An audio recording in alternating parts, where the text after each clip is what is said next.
Assalamualaikum warahmatullahi wabarakatuh. Nama saya Dikta Badar Dayana. Saya akan mempresentasikan tentang strategi kepemimpinan dalam meningkatkan sumber daya manusia. Satu, pendahuluan. Seiring dengan perkembangan dunia usaha yang kian pesat, peranan sumber daya manusia (SDM) dirasakan semakin penting bagi badan usaha. Kualitas sumber daya manusia organisasi sangat menentukan sukses atau gagalnya pencapaian tujuan organisasi. Sumber daya manusia merupakan sumber daya organisasi yang paling vital dan diakui sebagai aset yang paling berharga bagi badan usaha. Definisi pengembangan SDM. Menurut Warner dan Desimon 2009, pengembangan sumber daya manusia (Human Resource Development) diartikan sebagai serangkaian aktivitas yang sistematis dan terencana yang dirancang oleh organisasi dan memberikan kesempatan kepada anggotanya untuk mempelajari keahlian yang diperlukan untuk memenuhi persyaratan kerja saat ini dan yang akan datang. Aspek pengembangan SDM. Aspek kuantitas yang mencakup sejumlah SDM yang tersedia atau penduduk. Aspek kualitas yang mencakup kemampuan SDM baik fisik maupun non-fisik atau kecerdasan dan mental dalam melaksanakan pembangunan. Talent management atau manajemen bakat adalah suatu proses manajemen SDM terkait 3 proses. 1. Pengembangan dan memperkuat karyawan baru pada proses pertama kali masuk perusahaan onboarding. 2. Memelihara dan mengembangkan pegawai yang sudah ada di perusahaan.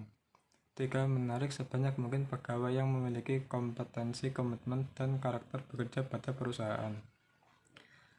Beberapa cara yang dilakukan dalam hal pengembangan SDM: melakukan pelatihan-pelatihan, memberikan reward bagi karyawan yang kerjanya mencapai target yang diberikan oleh perusahaan, meningkatkan kompetensi individu karyawan pada perusahaan tersebut.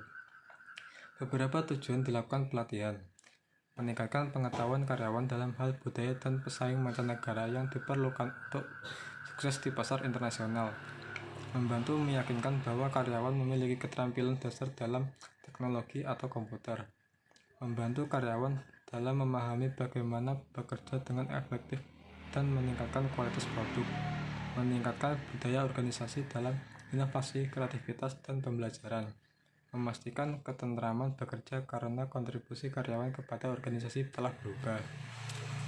Fase pelatihan.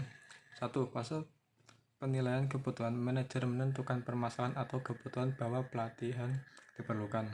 2. Fase pengembangan dan pelaksanaan pelatihan. Penentuan tipe pelatihan yang tepat dan menawarkannya pada peserta. 3. Fase evaluasi penilaian keefektifan program pelatihan.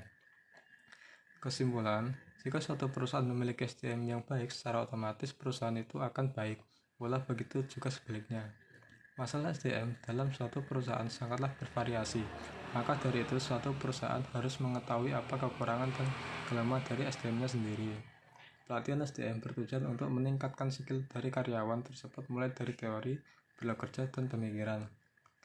Sekian presentasi dari saya untuk mata kuliah kepemimpinan. Assalamualaikum warahmatullahi wabarakatuh.